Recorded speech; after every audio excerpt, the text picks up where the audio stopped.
Spring is just around the corner now, and it's a really exciting time for us gardeners. There's signs of spring everywhere. The days are starting to get longer and warmer, and we're itching to get back out in the garden and get growing again. And in the month of February, you can get back out in the garden again, and there are loads of jobs which you can be doing to prepare your garden for the growing season ahead.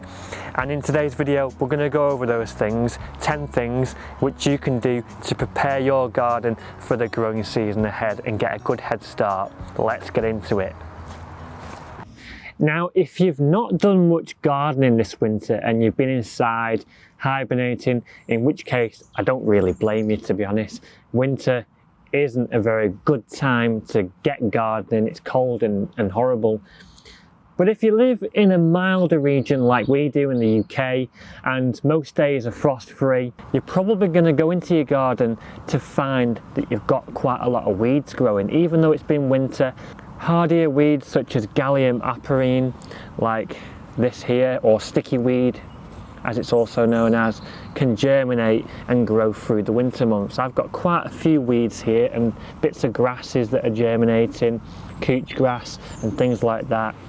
You'll find that they'll grow happily through the winters in these milder regions, especially like the UK. So getting out in the garden to remove them in February before the days start to warm up and they start to rapidly grow, it's going to make things much easier later, because when things really get growing in the spring months and we're busy, there's going to be enough weeds coming up anyway. So removing them now in February is going to make things much easier later.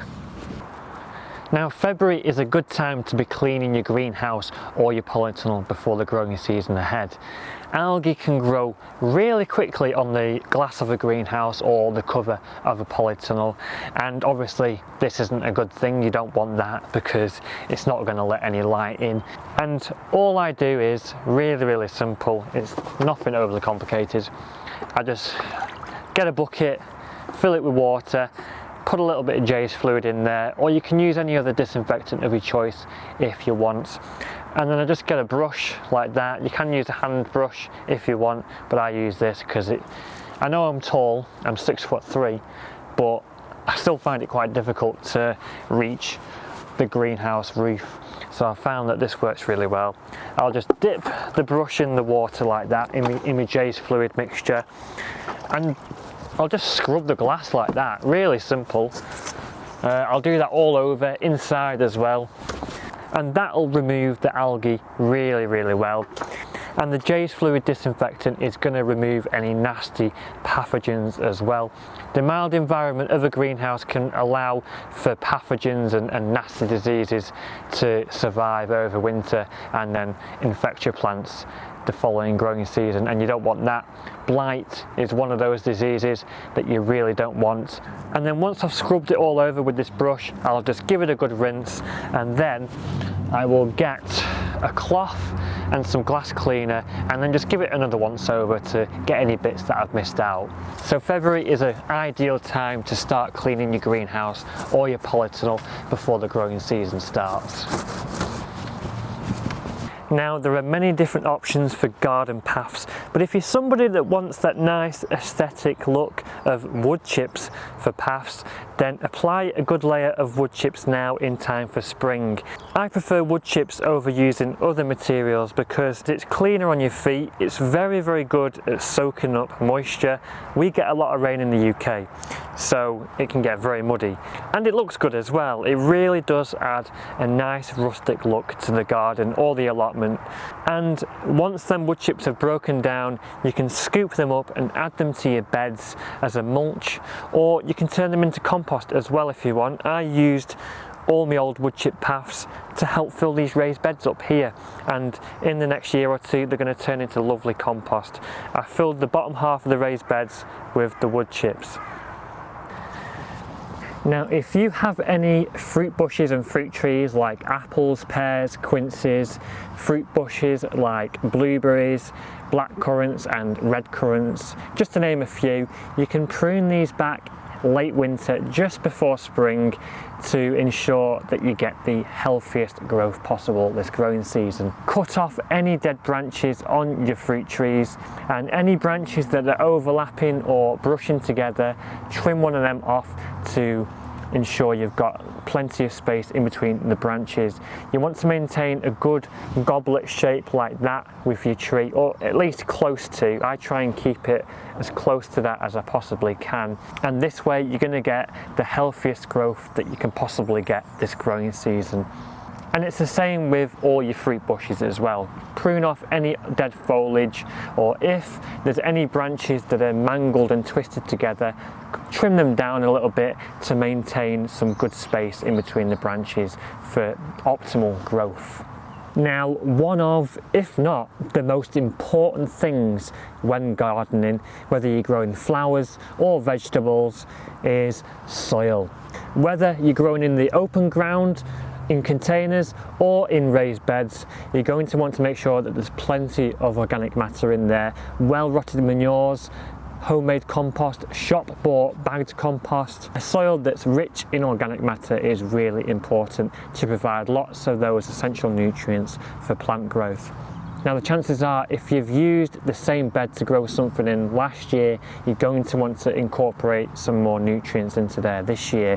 Now, as well as organic materials like compost and well-rotted manures, you can sprinkle things on top of the soil such as chicken pellets and then just rake them in if you want. Or if you'd rather use a synthetic fertilizer, if you're not organic, then sprinkle these on top of the soil and rake them in as well. You can also sprinkle things such as bone meal and bloodfish and bone on top of the soil as well for a good nutrient boost. That's another good one. But let me know in the comments below, are there any other fertilizers which you use which I've not mentioned in this video, because I'm keen to know if there's any others. There's plenty of different things you can add. And whilst on the topic of soil, I'd like to go over adding garden lime for brassicas as well. Brassicas don't like an acidic soil, and an acidic soil can lead to problems such as clubroot as well. So whenever I'm growing brassicas, I lime the soil before I plant them. I've limed these 3 beds here in February. I've just lined them yesterday, so these are now ready to be planting brassicas in, probably around April time. It's going to bring the acidity of the soil down quite a bit.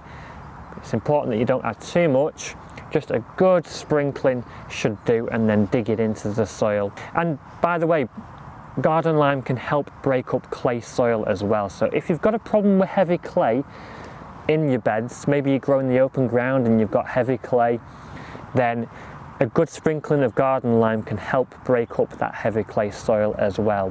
Now, on them fine dry days in February, you can get out in the garden and give structures a lick of paint if they require them. Anything like a fence, a support structure, or your shed. My shed needs a bit of a lick of paint. I'm not too keen on the colour, and the paint has started to fade quite a bit around the bottom. It's been a couple of years since I painted this. I'm going to paint it a midnight blue colour, hopefully later this month when we get some nice dry days. So anything, raised beds, sheds, fences that need a lick of paint, February is a good time to do this in time for the growing season ahead, to get them looking really nice for when things start to pop in spring. Now, February is a good time for erecting some garden structures as well for them climbing plants, such as sweet peas for example. I've got these old pallets here which I've just hammered into the ground, and I've attached some old chicken wire to them as well, and it's really simple and it does the trick really well. There are loads of different things you can do though. You can build a trellis if you want something a bit more longer lasting, or an archway as well, or you can just go really simple with bamboo canes. But getting them garden structures built and in place now in February before the spring ensures that you've got somewhere for them plants to grow up when it's time to plant them outside later. So get prepared in February and get some garden supports built if you want to grow some climbing plants this year. Now, February is also a great time for building raised beds as well. If you want to go down the raised bed route, which I would highly recommend, by the way, especially if you've got heavy clay soil. There's many benefits to growing in raised beds. You've got better drainage, you've got more control over the quality of the soil in the beds because you're going to be adding materials there yourself. And the beds will warm up much quicker in the spring as well compared to the open ground. There are many more benefits which I'm not going to go into in this video because there's just too many of them. But get some raised beds built in February if you want to try raised beds. You don't have to build anything fancy. You can just get some pallet collars if you want. Those are really cheap and really easy to put together and fill. So hopefully I can provide you with a bit of inspiration here. Raised beds can be built in February in time for spring. You can even use old pallets as well if you want. If you want to deconstruct some pallets and build them into raised beds, that's what I've done over here actually. I've got a couple of raised beds from pallet wood and these have been going now for a good couple of years. But yeah, February, get some raised beds built if you want to go down the raised bed route.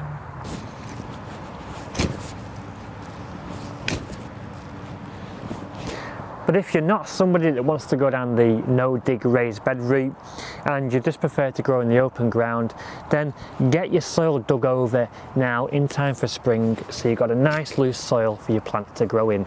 And if you applied any manures in the autumn, dig those in now if you haven't already as well.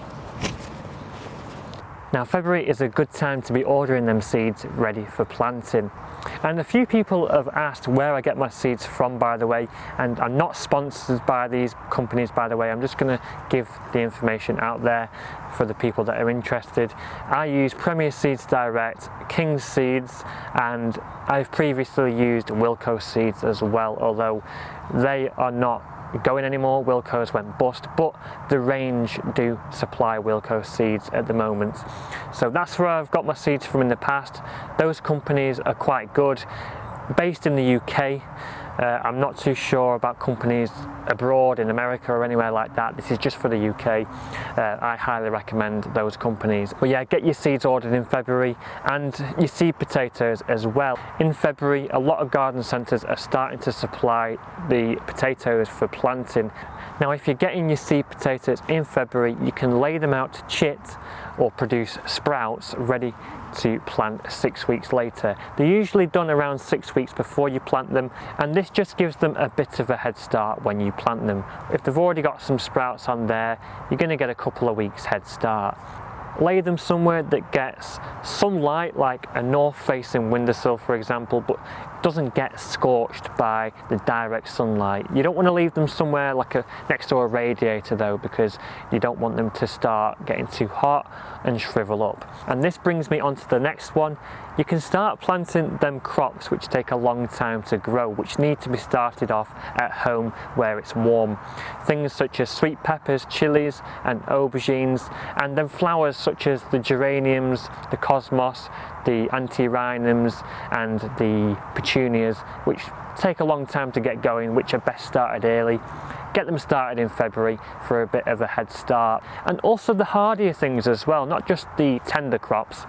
Start things such as onions and leeks and salad crops, just to name a few things. Now, I released a video going over all the things which you could be sowing in the month of February as well, and I go over bits of information about growing each crop as well, and you can check that out by clicking here if you want to be sowing some things in February.